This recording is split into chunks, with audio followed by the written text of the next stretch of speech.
Motion है, क्या जानबूझकर मोदी का अपमान करता है विपक्ष? और इस विषय पर बोलने का सिद्धार्थ यादव जी, आपका 2 मिनट का समय शुरू होता है। काम करने का अक्सर यही सिला मिला है, जो आगे बढ़ा है सदा वही जला है। लोकतंत्र के अंदर आलोचना की बहुत स्वागत है, पर अगर वो आलोचना अपमान में बदल जाए तो उसको कतई स्वीकार नहीं किया जा सकता। लगातार देश में देखा जाता है कि देश के सबसे लोकप्रिय प्रधानमंत्री, तीसरी बार जो प्रधानमंत्री चुन करके आए हैं, विपक्ष लगातार उनको पर्सनल अटैक करना, उनको गालियां देना, उन पर आक्षेप लगाना और उनको भद्दी बातें कहने का एक क्रम चलाए हुए है।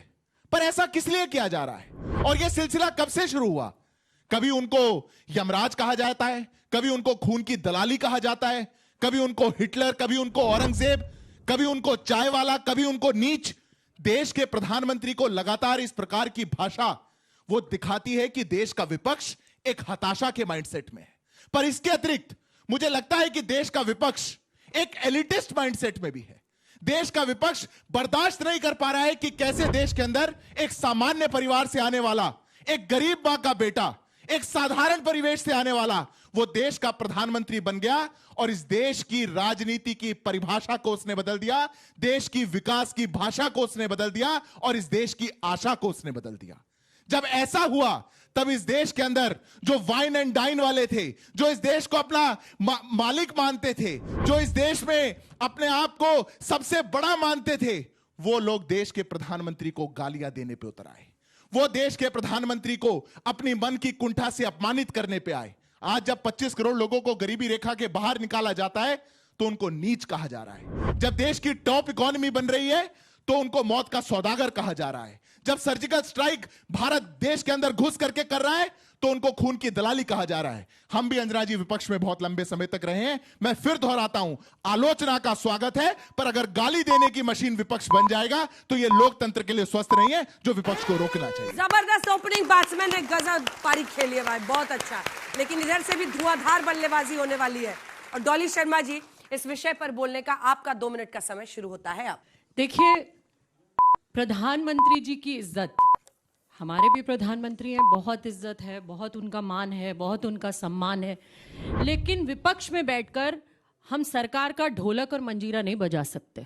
हम सवाल पूछेंगे, और अगर 3 महिलाओं की इज्जत पर सवाल पूछना चाहती हैं, गायब होती महिलाओं पर सवाल पूछना चाहती हैं, प्रदूषण पर सवाल पूछना चाहती है, बेटियों की इज्जत आबरू पर सवाल पूछना चाहती है, तो उनका हक है। और वेल में पहली बार ऐसा नहीं हुआ कि कोई महिलाएं आई। हमेशा से जब प्रधानमंत्री मनमोहन सिंह जी खड़े होते थे, पूरी की पूरी भाजपा वेल में उतर आती थी, लेकिन प्रधानमंत्री मनमोहन सिंह जी कभी रोए नहीं, कभी इस तरीके की चीजों के पीछे छुपे नहीं। वो देश के सवालों के लिए हमेशा खड़े रहे, चाहे महिलाओं की बात हो, चाहे किसानों की बात हो। और युवा बैठा है, इस देश का युवा सामने बैठा है। आज 47 साल में सबसे ज्यादा बेरोजगारी युवा जूझ रहा है। हम सवाल नहीं पूछेंगे क्या आपके भविष्य पर? ना जाने कहां कहां से कर्जा लेके आपके माँ बाप आपको पढ़ा रहे हैं। हम सवाल नहीं पूछेंगे नौकरी पर, बेरोजगारी पर? अरे कब तक रोते रहेंगे? इतनी बड़ी बड़ी सिक्योरिटी, इतने बड़े बड़े प्रोटोकॉल, इतनी सुरक्षा, और उसके बाद रोता कौन है? जो इस देश की सबसे ऊंची, सबसे पावरफुल गद्दी पर बैठा है, वो व्यक्ति रो रहा है। अगर आप रोएंगे तो वो बच्चियां जिनका बलात्कार हो रहा है वो क्या करेंगी? जो परिवार जिनके बच्चे गायब हो रहे हैं, 807 दिल्ली से हो गए, देश की कैपिटल राजधानी से हो गए, वो लोग क्या करेंगे? ये बेरोजगार युवा क्या करेगा जो पढ़ रहा है और आपसे नौकरी के लिए उनकी आंखें खोल खोल कर वो ये देख रहा है, अब हमारी पढ़ाई खत्म होगी, अब हमें नौकरी मिलेगी।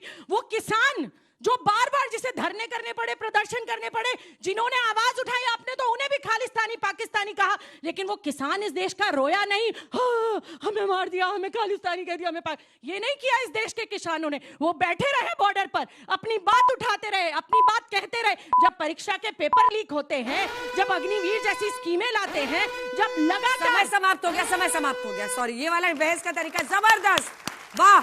दोनों ओपनिंग बैट्समैन ने गजब कर दिया है। अब दोनों नहीं, अभी अब मुझे पता है जी है कि दिल है कि मानता नहीं, और बोलने की फितरत है कि रुकती नहीं। आप दोनों अपनी अपनी जगह पर जाइए।